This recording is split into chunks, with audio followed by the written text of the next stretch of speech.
Hello,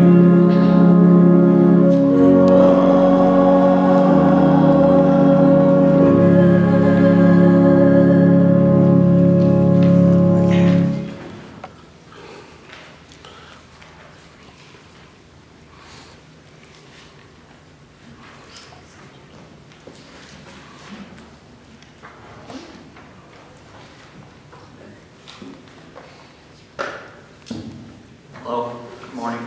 Good morning. Our reading today is from Psalm 84, The Joy of Worship.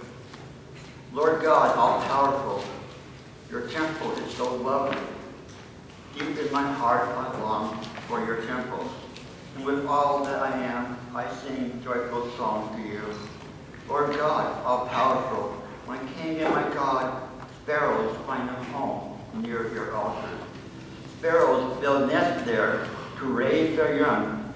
You bless everyone who lives in your house, and they sing your praises. You bless all who depend on you for their strength, and all who deeply desire to visit your temple. When they reach dry valleys, springs start flowing, and the mountain rain fills it with pools of water. Your people grow stronger with you. The God of gods will be seen in Zion. Lord God, all-powerful, the God of Jacob, please answer my prayer. You are the shield that protects your people, and I am your chosen one. Won't you smile on me? One day in your temple is better than 1,000 anywhere else. I would rather serve in your house than live in the house of the wicked. O Lord and our God, you are like the sun, and also like a shield. You treat us with kindness and with honor, never denying us any good thing to those who live right. Lord God, all-powerful, you bless everyone who trusts in you.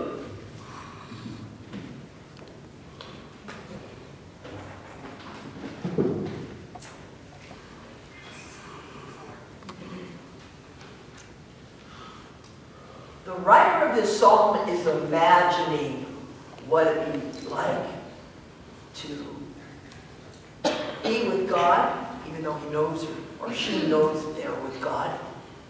And in the traditional translation in English, it's, oh, how lovely is your dwelling place. And the idea they're picturing some great temple in the sky. But where is God's dwelling place? Everywhere, absolutely, everywhere. And I know that those of us who live in urban or suburban areas sometimes get all caught up in the cement and the concrete and asphalt, and we forget how beautiful this earth really is. As a suggestion, if you get caught up in concrete, there's a place nearby that I invite everybody to go to. It's called Monrovia Canyon Park. Some of us have gone on a hike there. In fact, one person, not mentioning any names, went there and went over ahead of the group and saw a bear. And kind of came back real fast. It was kind of like an adolescent bear. We thought, well, maybe Mama might be around, so we'll have to watch it. But it was a year where there had been rain, and there had been snow, and then beautiful waterfalls. I wonder what it's like now, since we sure haven't had much rain. But it's a beautiful place. And so if you get caught up in the concrete here, I invite you to go there and to see right there nature without all of the trappings that we have down here. But sometimes folks that live in a natural environment or in a rural area where they have a rooster wake them up every morning, they don't need alarm clocks, can also appreciate God's presence in the city.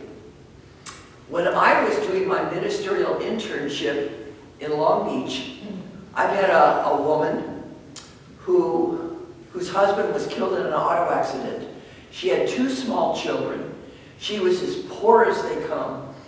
She was barely making it on age-dependent, was in families with dependent children. And she was studying nursing just so that she could finally, you know, have a good job and be able to support her children. And the one reason why she left her rural area is they didn't have any services. A lot of people think, oh, wouldn't it be lovely to live on a farm? Do you think they have a county mental health department on the farm there? No. And like they didn't even have any kind of medical service on the farm.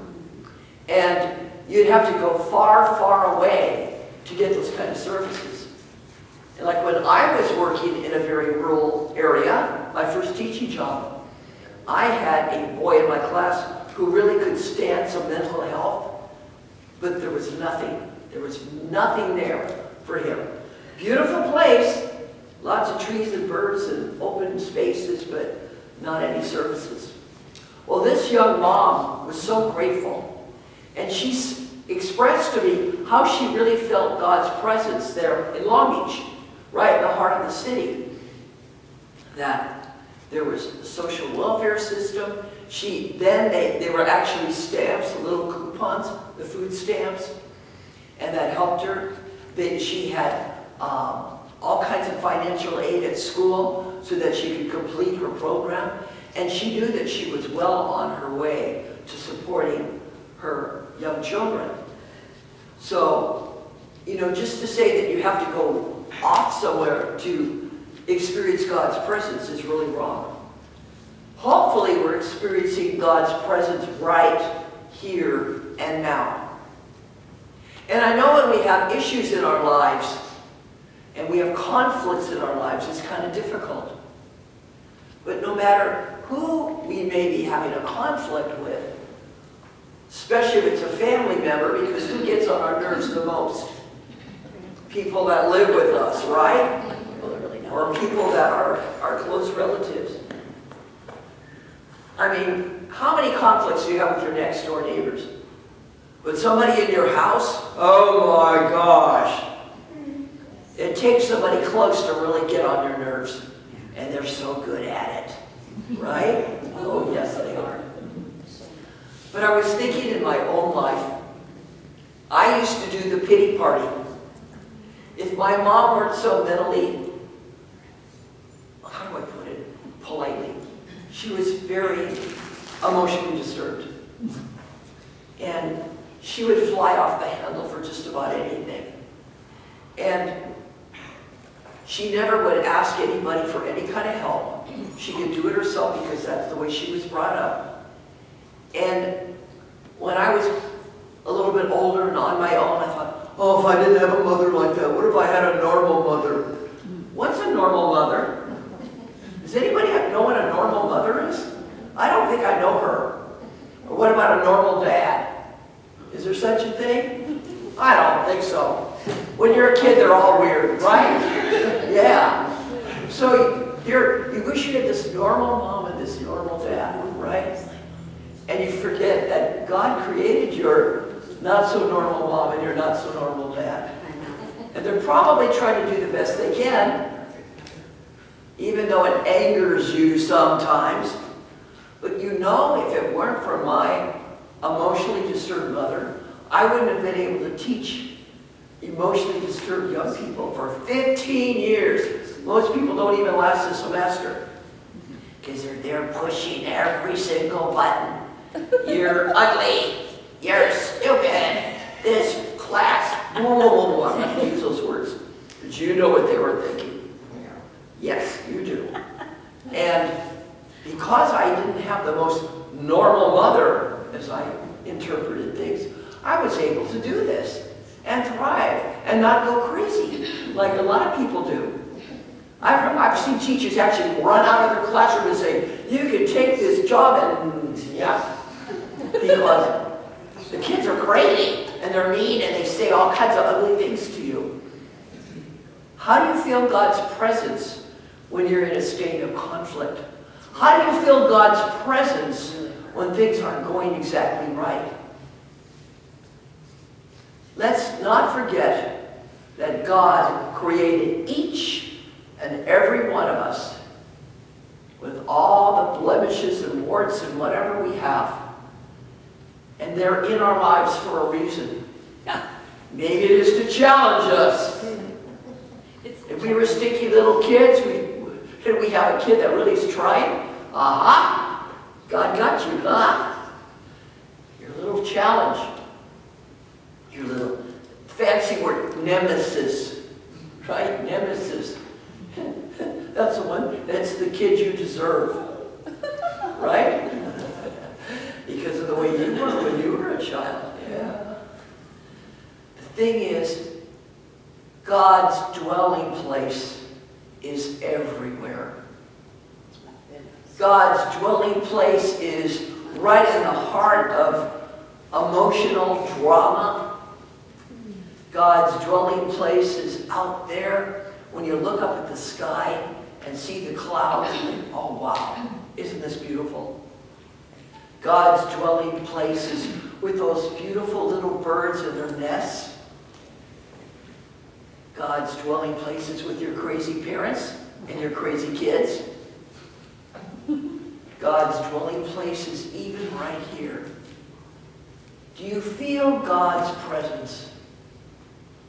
Do you feel God loving you? Do you feel safe and secure? Knowing that no matter what happens, God is always with you. Let's not always look out there or up there or around there for God's dwelling place. God's dwelling place is right here in your heart. Amen. Amen. I invite you at this time to stand if you're able. We will form a, whatever it is we form. What is it? What do we call this, what we form? It's not a circle. It's an amoeba? Okay, that'll work. And just as a reminder, it's going to be hot, so the food is in the fireside room, right? Yes. Come on, ladies. Okay, here we go.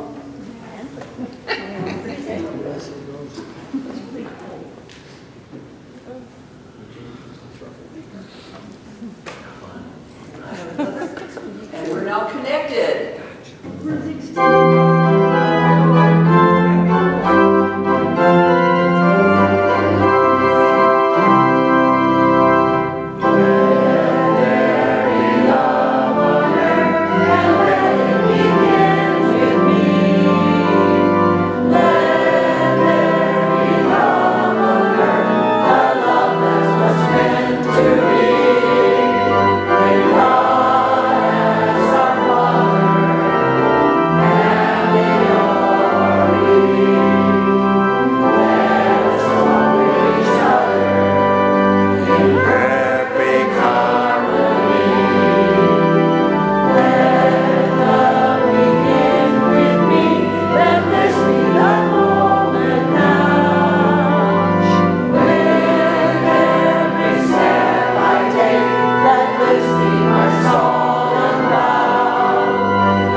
As we work and we play and we have joy with each other,